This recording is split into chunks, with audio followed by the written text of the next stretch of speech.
नमस्कार दोस्तों, आज मैं आप सभी के लिए भगवान की महिमा की बहुत ही अच्छी कहानी लेकर आई हूँ, जो एक वृंदावन की भोली भाली गोपी की कहानी है। तो आइए दोस्तों, इस धार्मिक कहानी को स्टार्ट करते हैं। वृंदावन की एक गोपी रोज दही बेचने मथुरा जाती थी। एक दिन ब्रज में एक संत आए। गोपी भी कथा सुनने गई। संत कथा में कह रहे थे, भगवान के नाम की बड़ी महिमा है। नाम से बड़े बड़े संकट भी टल जाते हैं। नाम तो भवसागर से तारने वाला है। यदि भवसागर से पार होना है तो भगवान का नाम कभी मत छोड़ना। कथा समाप्त हुई। गोपी अगले दिन फिर दूध दही बेचने चली। बीच में यमुना जी थी। गोपी को संत की बात याद आई। संत ने कहा था, भगवान का नाम तो भवसागर से पार लगाने वाला है। जिस भगवान का नाम भवसागर से पार लगा सकता है, तो क्या उन्हीं भगवान का नाम मुझे इस साधारण सी नदी से पार नहीं लगा सकता? ऐसा सोचकर गोपी ने मन में भगवान के नाम का आश्रय लिया। भोली भाली गोपी यमुना जी की ओर आगे बढ़ गई। अब जैसे ही यमुना जी में पैर रखा तो लगा मानो जमीन पर चल रही है, और ऐसे ही सारी नदी पार कर गई।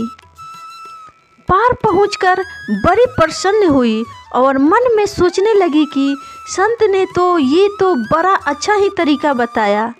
पार जाने का रोज रोज नाविक को भी पैसा नहीं देना पड़ेगा। एक दिन गोपी ने सोचा कि संत ने मेरा इतना भला किया, मुझे उन्हें खाने पर बुलाना चाहिए। अगले दिन गोपी जब दही बेचने गई, तब संत से घर में भोजन करने को कहा। संत जी तैयार हो गए। अब बीच में फिर यमुना नदी आई।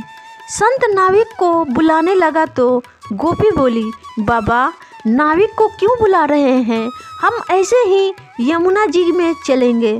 संत बोले, गोपी कैसे बात करती हो? यमुना जी को ऐसे ही कैसे पार करेंगे? गोपी बोली, बाबा आपने ही तो रास्ता बताया था। आपने कथा में कहा था कि भगवान के नाम का आश्रय लेकर भवसागर से पार हो सकते हैं। तो मैंने सोचा, जब भवसागर से पार हो सकते हैं तो यमुना जी से पार क्यों नहीं हो सकते? और मैं ऐसा ही करने लगी। इसलिए मुझे अब नाव की ज़रूरत नहीं पड़ती। संत को विश्वास नहीं हुआ। बोले, गोपी तू ही पहले चल, मैं तुम्हारे पीछे पीछे आता हूँ। गोपी ने भगवान का नाम का आश्रय लिया और जिस प्रकार रोज जाती थी वैसे ही यमुना जी को पार कर गई। अब जैसे ही संत ने यमुना जी में पैर रखा तो झपाक से पानी में गिर गए। संत को बड़ा आश्चर्य हुआ। अब गोपी ने जब देखा तो कि संत तो पानी में गिर गए हैं, तब गोपी वापस आई और संत का हाथ पकड़कर जब चली तो संत भी गोपी की भांति ही ऐसे चल पड़े जैसे ज़मीन पर चल रहे हैं।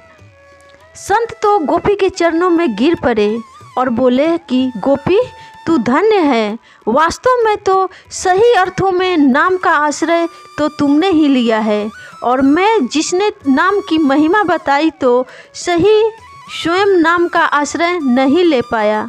हम भगवान नाम का जाप एवं आश्रय तो लेते हैं, पर भगवान नाम में पूर्ण विश्वास एवं श्रद्धा नहीं होने से हम इसका पूर्ण लाभ प्राप्त नहीं कर पाते।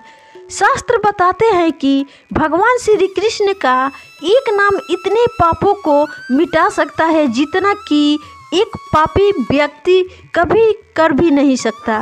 हमें भगवान का नाम पर पूर्ण श्रद्धा एवं विश्वास रखकर हृदय के अंतकरण से भाव विह्वल होकर जैसे एक छोटा बालक अपनी माँ के लिए बिलखता है, उसी भाव से सदैव नाम प्रभु का सुमिरन एवं जप करना चाहिए दोस्तों, तब हमें भगवान की महिमा की प्राप्ति होती है दोस्तों।